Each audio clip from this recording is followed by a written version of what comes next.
Sachar degree কলেজের governing বডির সভাপতি নির্বাচিত শিক্ষানুরাগী অ্যাডভোকেট নজরুল ইসলাম। কচুয়া থেকে রাজীব সরকারের পাঠানো তথ্য ভিডিওচিত্রে দেখুন বিস্তারিত।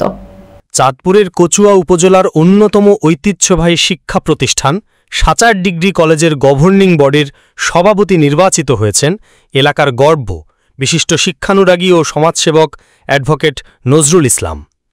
জাতীয় বিশ্ববিদ্যালয়ের ভাইস চ্যান্সেলরের অনুমোদনক্রমে কলেজ পরিদর্শক মোহাম্মদ আব্দুল হাই সিদ্দিক সরকারের স্বাক্ষরিত এক পত্রে গত ৬ আগস্ট বুধবার এ নিয়োগের বিষয়টি নিশ্চিত করা হয়। সাচার হাতিরবন্ধ গ্রামের মৃত তৈয়গলির সুযোগ্য সন্তান নজরুল ইসলামের শিক্ষাজীবনও অনুকরণীয়। ১৯৮৮ সালে সাচার উচ্চ বিদ্যালয় থেকে এসএসসি, ১৯৯০ সালে সাচার ডিগ্রি কলেজ থেকে এইচএসসি, ১৯৯৪ সালে ঢাকা বিশ্ববিদ্যালয় থেকে অনার্স, ১৯৯৬ সালে জাতীয় বিশ্ববিদ্যালয় থেকে মাস্টার্স এবং পরবর্তীতে ওয়ার্ল্ড ইউনিভার্সিটি অফ বাংলাদেশ থেকে এলএলবি সম্পন্ন করেন। বর্তমানে তিনি আইন পেশায় কর্মরত থেকে ন্যায় ও সত্য প্রতিষ্ঠায় কাজ করে যাচ্ছেন। শিক্ষা ও সামাজিক উন্নয়নে তাঁর অবদান সর্বজনবিদিত।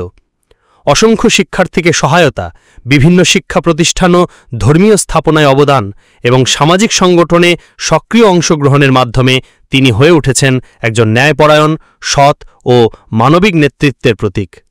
তাছাড়া শিক্ষাক্ষেত্রের উন্নয়ন, সামাজিক সংগঠনে সম্পৃক্ততা ও ধর্মীয় প্রতিষ্ঠানসহ বিভিন্ন উন্নয়নমূলক কর্মকাণ্ডে অ্যাডভোকেট নজরুল ইসলামের ভূমিকা প্রশংসিত।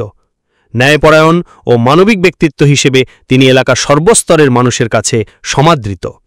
এ সময় তিনি বলেন, আমি আজীবন শিক্ষা ও মানব কল্যাণে কাজ করে যেতে চাই। সাচার ডিগ্রি কলেজ আমার নিজের প্রতিষ্ঠান মনে করি, তাই এর উন্নয়নে যা কিছু করা সম্ভব আমি করব।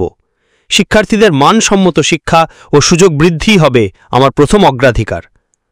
বর্তমানে কচুয়া উপজেলা বিএনপির সাংগঠনিক সম্পাদক হিসেবে দায়িত্ব পালনকারী অ্যাডভোকেট নজরুল ইসলামকে গভর্নিং বডির সভাপতি নির্বাচিত করায় স্থানীয় জনগণ আনন্দিত ও গর্বিত। বিভিন্ন শ্রেণী পেশার মানুষ তাকে ফুলেল শুভেচ্ছা ও অভিনন্দনে সিক্ত করছেন এবং আশা প্রকাশ করছেন যে তাঁর নেতৃত্বে সাচার ডিগ্রি কলেজ নতুন উচ্চতায় পৌঁছাবে। সাচার ডিগ্রি কলেজের নতুন গভর্নিং বডির সভাপতি নির্বাচিত হওয়ায় বিভিন্ন শ্রেণী পেশার মানুষ তাকে অভিনন্দন ও শুভেচ্ছা জানিয়েছেন।